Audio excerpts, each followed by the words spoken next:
Dozens of inmates in Illinois are stuck in jails despite court orders that they instead be treated in mental health hospitals. From downstate Illinois to Springfield, Fox Files investigator Chris Hayes talked to sheriffs who are taking action to protect inmates they say are being ignored.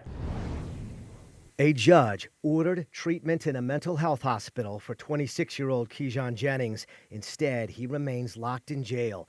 The former U.S. airman spent military time in Guam, then returned home with multiple personalities, according to his mother, Yvonne Roby, who remembers the first sign of concern. I said, "Good evening, love, how are you?" And he paused, and his response was, "Good evening, God."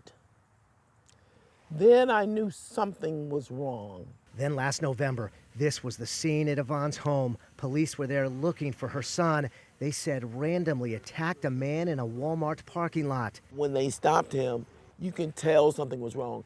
He says, "I didn't do that." He said, "But officer, I have to go because the police are coming." Jennings is one of dozens of inmates with court orders remanding them to the custody of the Illinois Department of Human Services, IDHS, but the state's not taking them.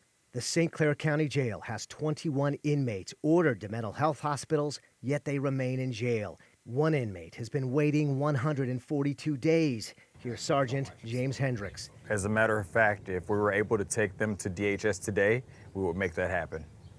What's the holdup? The availability of beds at those state facilities are reduced based on, closures or staffing. The Madison County Sheriff reports 6 inmates with court orders for transfer to hospitals, also stuck in jail. Here's Sheriff Jeff Connor. These people are so in need of help that the state, I believe, is failing them. One of his was determined to have the mind of a 5-year-old. We will not let them leave because they're not fit to be in society right now. They need the mental help that the state has the ability to do, but they don't take them in time. The backlog statewide. Here in Springfield, the sheriff for Sangamon County sued the state to fix this problem.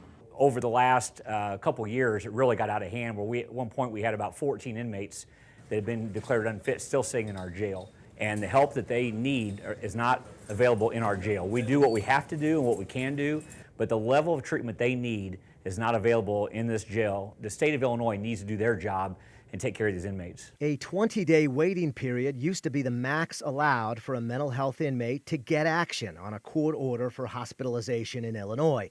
It was just increased to a 60-day waiting period by the Illinois legislature this past January, with an option for the state to extend that, according to Sheriff Jack Campbell. They can renew every 30 days beyond that 60 days. In other words, the inmates can sit in our jail into perpetuity. IDHS answered, saying the number of referrals IDHS receives monthly has more than doubled since early 2020, and that it's responding by building forensic capacity at our hospitals. The department says that includes upgrading the Alton Mental Health Center, which will expand forensic service capacity by 100 beds, nearly double the current capacity. IDHS added that the current wait time is 74 days and that, quote, IDHS continues to work with its partners in law enforcement, the courts, mental health advocates, and community providers to identify and implement solutions to this forensic challenge.